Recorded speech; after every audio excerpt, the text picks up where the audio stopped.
Crime was not the only thing that accumulated in the streets. Garbage did as well, due to the fact that the sanitation department suffered massive job cuts. They stopped collecting garbage in certain parts of the city entirely.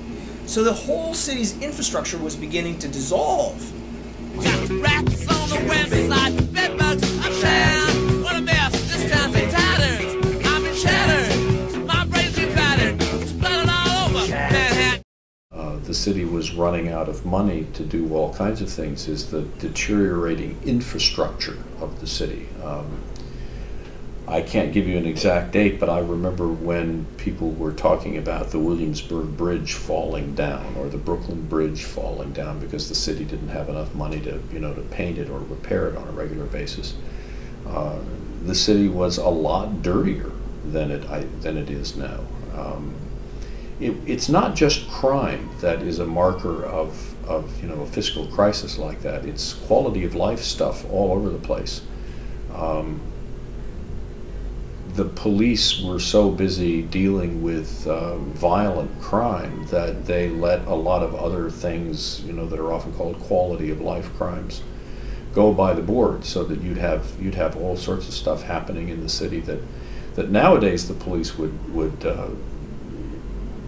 let take place simply because the circumstances have changed. Racial and socioeconomic tensions also plagued the city, leading to much chaos.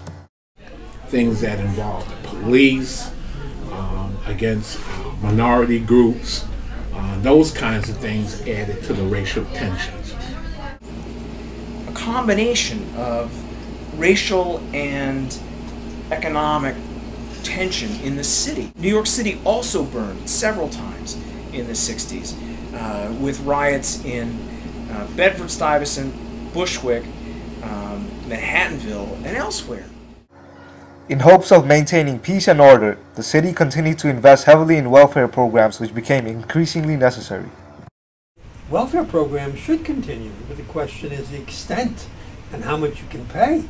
I mean, there are people who say no welfare. They're ridiculous. There are people in desperate need. What are you doing when you have generally it's a woman with 2 or 3 children that say, no, we're not going to give you money to buy groceries? It's ridiculous. But on the other hand, some of the benefits are too great, particularly in the medical area. I think New York City had, since the early part of the 20th century, a long tradition of progressive social responsibility. I mean, it just had, New York had a much longer, deeper, stronger tradition of collective responsibility for things like health, education, welfare, that sort of stuff. Many New Yorkers considered the city to be unsafe and its services to be inadequate. Therefore, many chose to leave the city, leading to a smaller tax base. They were ashamed of what had taken place under Abe Beame and John Lindsay. Pride, very important, because people were moving out. And once the rich move and then the middle class moves, the only people left are the poor because they can't move. And the services aren't there. It becomes, I always use the illustration of Detroit or Newark across in New Jersey. Not enough revenues to provide the services that are needed. And that would have happened here. Furthermore, rent control made maintenance of buildings costly, which led to grave consequences for residents of poor neighborhoods. Property all over the city was getting burned for insurance money because there was no benefit in actually renting anymore. The insurance dollars were worth more than the rent that could be collected, and people thought, well, then I'll default and the city will take it over and it's off my hands. So landlords did this quite often in the South Bronx, naturally. You know that very well, but also in places like Bushwick and in Bed-Stuy. So by 1977, the South Bronx, 75, 76, the South Bronx is the American symbol of urban decay. The government had to intervene to restore these razed properties. Second thing,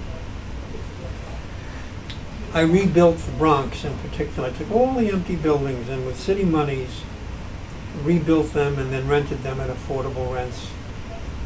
I say the Bronx, we did it elsewhere as well, but the Bronx had the most abandoned buildings that were eyesores. It cost $100,000 an apartment to rebuild. And then you rented it at, generally speaking, 30% of what a family earned. 30%. And if they didn't earn anything, then welfare picked up. In 1975, Mayor Abraham Beame was forced to institute tuition at the City University of New York. Immediately, enrollment declined. Professors and other faculty members were laid off. The quality of education deteriorated.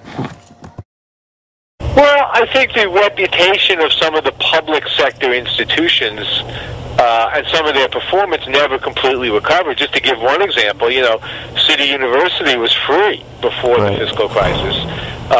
Tuition was imposed directly as a result of the crisis, and of course you guys are still paying it today, so that's a kind of lasting effect. Well, I can speak from personal experience at Brooklyn College. When I started at Brooklyn College in the early 1970s, there were 36,000 students on the Brooklyn College campus, and all of the green areas that you see now up behind the library and so forth, there were temporary classroom buildings that had been put up. Basically, when the fiscal crisis hit, CUNY stopped the free tuition policy, and that cut out thousands of students. That left thousands of students without any place to go, and in only a matter of years, the enrollments at Brooklyn College dropped like a stone. Not as far, not to the level that they are now at, but you could feel the decline in student enrollment as a result of that. The impact was immediate in that over the summer of 1976, the university was obliged to let go large numbers of faculty and staff, and that was number one. CUNY attempted to resist the implementation of tuition, but the state and federal government forced the city to lower its funding for CUNY, forcing CUNY to impose tuition on its students. Well, it was a huge fight because, the city and the state, particularly the state and the federal government, wanted CUNY to start imposing tuition.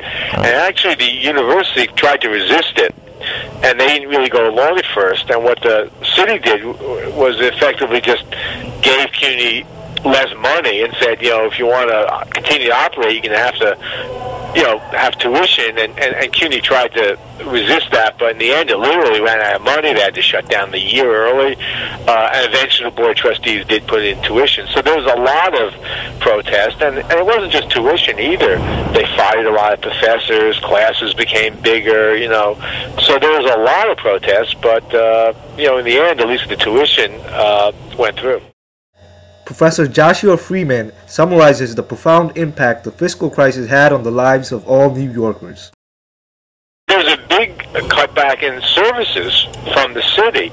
And remember, this was in a bad economic recession. It was actually much worse than today. The unemployment rate was higher. There was high inflation. So people were not doing that well anyway. And then you had fewer policemen, so crime went up. You had fewer teachers, so schools were overcrowded. Things like gym classes and art classes and music classes were eliminated. The streets were literally falling apart. They didn't have enough money to pave the streets, so there were potholes every place. The garbage was picked up less often. Libraries were open less often. So, everyday life really was negatively impacted by the effects of the fiscal crisis.